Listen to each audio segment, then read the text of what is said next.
Crônica. Olá, tudo bem? E hoje o nosso assunto é crônica. E o que é crônica? Crônica é um gênero textual curto escrito em prosa, geralmente produzido para meios de comunicação, por exemplo, jornais, revistas, etc. Além de ser um texto curto, possui uma vida curta, ou seja, as crônicas tratam de acontecimentos corriqueiros do cotidiano. Do latim, a palavra crônica. Crônica refere-se a um registro de eventos marcados pelo tempo cronológico, e do grego cronos, significa tempo. Portanto, elas estão extremamente conectadas ao contexto em que são produzidas.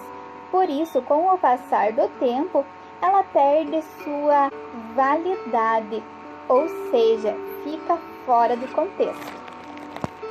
As características das crônicas: narrativa curta, uso de uma linguagem simples e coloquial, presença de poucos personagens, se houver, espaço reduzido, temas relacionados a acontecimentos cotidianos. Tipos de crônica. Embora seja um texto que faz parte de gêneros narrativos, com enredo, foco narrativo, personagens, tempo e espaço, há diversos tipos de crônicas que exploram outros gêneros textuais. Podemos destacar a crônica descritiva e a crônica dissertativa. Além delas, temos crônica jornalística, mais comum das crônicas da atualidade, são as crônicas chamadas de crônicas jornalísticas, produzidas para os meios de comunicação, onde utilizam temas da atualidade para fazerem reflexões. Aproxima-se da crônica dissertativa. Crônica histórica, marcada por relatar fatos ou acontecimentos históricos com personagens, tempo e espaço definidos. Aproxima-se da crônica narrativa.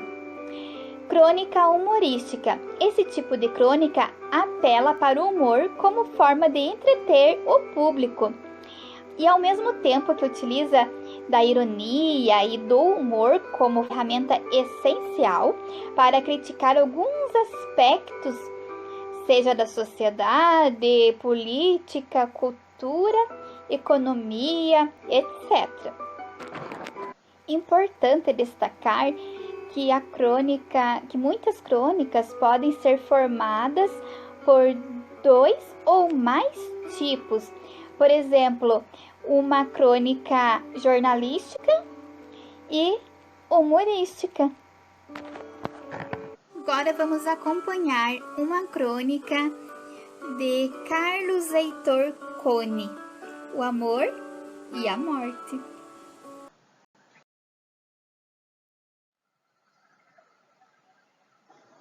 Agora vamos ouvir uma crônica de Carlos Heitor Coni, O Amor e a Morte. Foi em dezembro, 10 anos atrás, Mila teve 9 filhotes. Impossível ficar com a ninhada inteira. Fiquei com aquela que me parecia a mais próxima da mãe. Nasceu em minha casa, foi gerada em minha casa. Nela viveu esses 10 anos, participando de tudo, recebendo meus amigos na sala, cheirando-os e ficando ao lado deles, sabendo que de alguma forma devia homenageá-los por mim e por ela.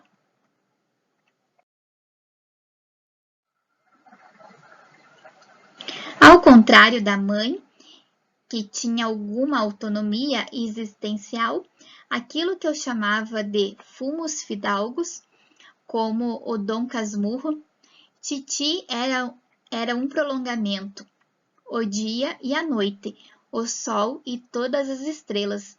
O universo dela centrava-se em acompanhar, resumia-se em estar perto. Quando Mila foi embora, há 2 anos, ela compreendeu que ficara mais importante e, se isso fosse possível, mais amada.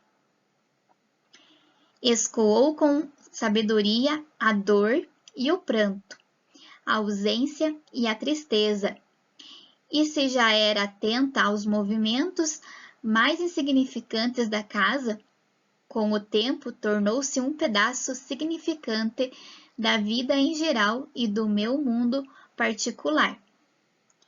Vida e mundo que deverão, agora, continuar sem ela, se é que posso chamar de continuação o que tenho pela frente. Perdi alguns amigos recentemente, mas foram perdas coletivas que doeram, mas, de certa forma, são compensadas pela repartição do prejuízo.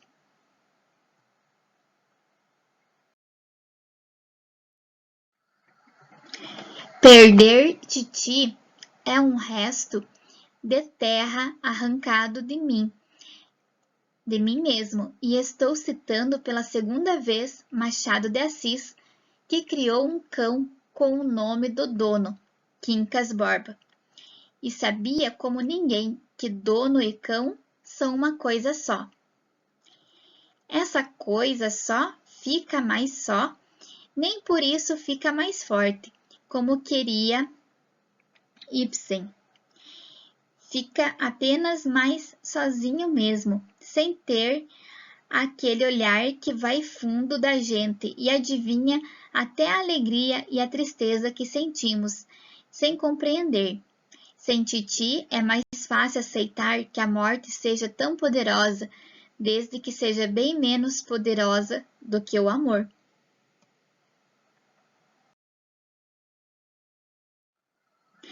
Referência: www.todamateria.com.br/crônica.